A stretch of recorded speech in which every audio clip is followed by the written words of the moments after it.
Capítulo 8. 3. Doença sem face. Executivo da firma Kionkuska, Goblin Avarento, Torukel.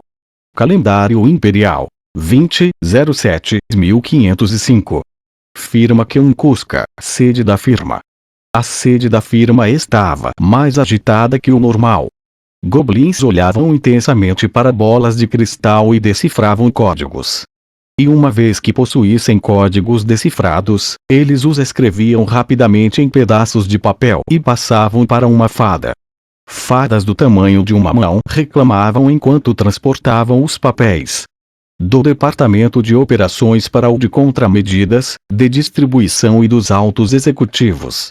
A sede principal era um prédio consideravelmente grande, e mesmo assim as fadas estavam se movimentando tanto de um lado para o outro que era possível ver um congestionamento próximo ao teto. Relatos de paciente descoberto em colônia. Nós já temos certeza de que a praga está seguindo o curso do rio Reno e se espalhando para o norte. Graças a isso o fechamento de fronteiras do reino da Sardânia foi completamente inútil. A senhora da casa dos Sforzas está de cama devido à doença. Relatórios de todo o continente estavam chegando de maneira massiva. Dores de cabeça rodeavam os funcionários.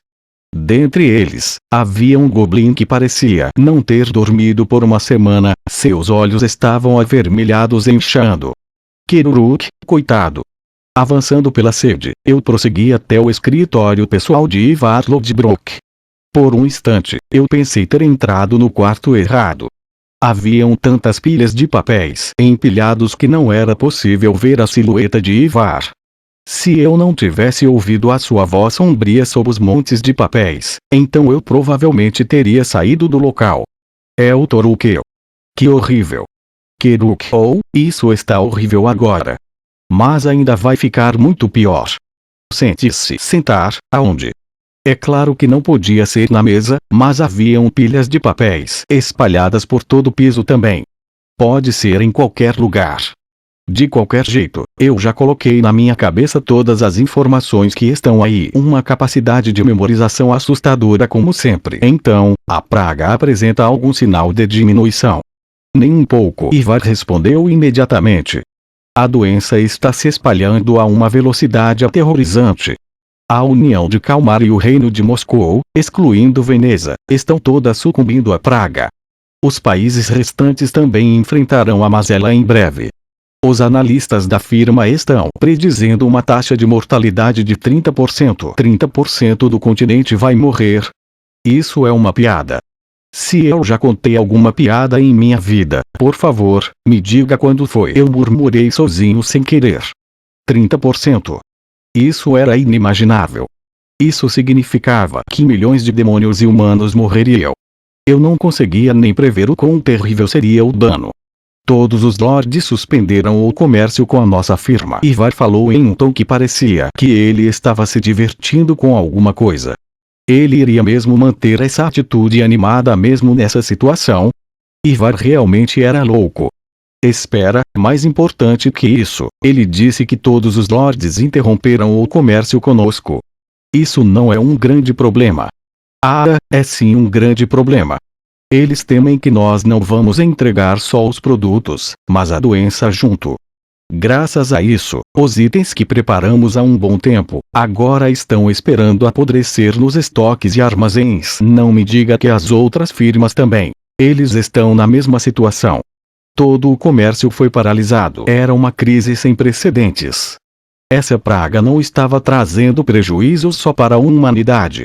A própria economia no continente estava se desfazendo.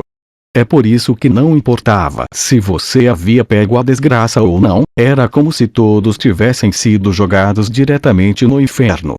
Assim que meu rosto ficou esverdeado, Ivar mudou seu tom de voz para um mais sério. Ao menos nós demônios estamos em uma situação mais favorável. Já que, diferentemente dos humanos, nós estudamos magia negra por centenas e milhares de anos. Nós entendemos como lidar com as doenças e reduzir os danos ao mínimo. Entretanto, os humanos são o oposto. Eles baniram a magia negra a nível de estado. Logo, eles não têm nem um pouco de experiência e informação. Para eles, a taxa não é só de 30%, mas 40% e pode até mesmo atingir 50%. Ó, Senhor Deusas! O problema é como Lápis Lazuli previu essa epidemia. Ivar puxou um cachimbo que estava guardado em suas roupas. Ele começou a murmurar, enquanto colocava tabaco no fornilho de seu cachimbo. Saber qual é a cura da doença e conseguir monopólio sobre ela. Isso não é coincidência. Não há dúvidas que essa praga foi feita artificialmente. Você quer dizer que alguém espalhou essa praga de propósito? O vampiro assentiu. Mas isso era mesmo possível.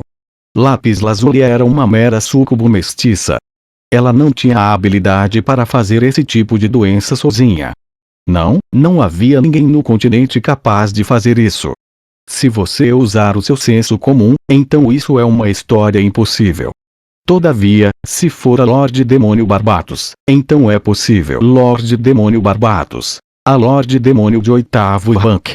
Ela era conhecida como a maior necromante no continente, e também conhecida como a Monarca Imortal. O exército sob seu comando consistia em 5.000 mortos-vivos. Eles eram cadáveres de pessoas que morreram há muito tempo. Se fosse a Barbatos, a maestra da magia negra e das doenças, então ela poderia ter criado uma mazela assim. Era isso que Ivar Lodbrok havia concluído. Isso significava que Lápis Lazuli trabalhava para Barbatos. Dantalian era só a isca falsa exposta à frente. Então aquela que verdadeiramente perpetuou a ação foi Barbatos. Era isso mesmo. Era essa a verdade. Isso não é só uma afirmação sem fundamentos. A Lorde Demônio Barbatos sempre desprezou os humanos. Se houvesse uma epidemia, o dano causado aos humanos seria muito maior que o causado nos demônios. Isso é óbvio. O puro sangue continuou a falar com compostura. Logo, não seria estranho se a Lorde Demônio Barbatos pretendesse exterminar os humanos como uma epidemia. Seria mais apropriado aceitar essa hipótese racional. Isso é terrível. Agora eu havia entendido porque Ivar havia me dito que ficaria muito pior. Espalhar uma epidemia só para exterminar uma única raça.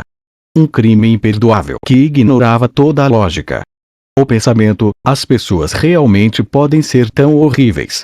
Flutuou na minha cabeça e me deu ânsias de vômito. Lordes demônios, no fim das contas, são esse tipo de gente. Para fazer os sonhos realidade, eles não ligam para os meios, sejam eles sujos ou não. As coisas têm sido assim por milhares de anos. Nós devemos mesmo ficar aqui em silêncio. Barbatos, Dantalian e Lazuli conspiram juntos, enquanto milhões choram em agonia. Temos que retaliar. Eu concordo com tua opinião. Torukel. Olhe isto. Ivar estalou o dedo. Um certo pergaminho em sua mesa levantou-se no ar e voou em minha direção. Tendo recebido o pergaminho, eu o abri imediatamente. No tecido, estava escrito que em um mês todos os Lordes Demônios deveriam se encontrar e fazer uma reunião.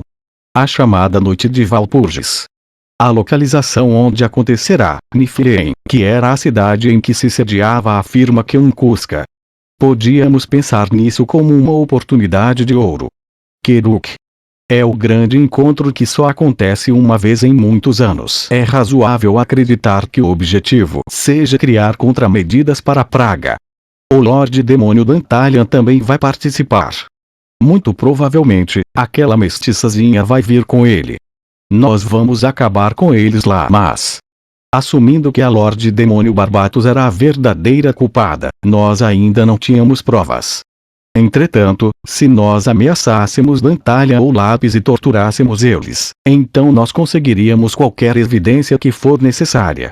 Lodbrok, diga-me o que devo fazer. Especialmente Lápis Lazuli. Eu não conseguia perdoar essa garota. Mesmo sendo convocada por nós, Lápis não respondeu. O contato com ela foi cortado. Não havia outra opção além de ver isto como uma clara traição à firma. Por ela ter esquecido a bondade que lhe fizemos ao aceitá-la na empresa. Uma punição precisa ser encaminhada imediatamente.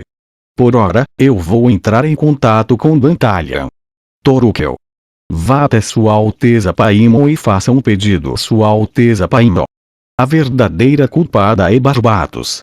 Apenas Sua Alteza Paimon pode enfrentá-la frente a frente. Eu assenti. O fato de Barbatos e Sua Alteza Paimon não se gostarem era bem conhecido. Se isso significasse ganhar um motivo para ferir a monarca imortal, então Sua Alteza não recusaria. Ó, grande Cusca! Você retribuirá sangue com sangue.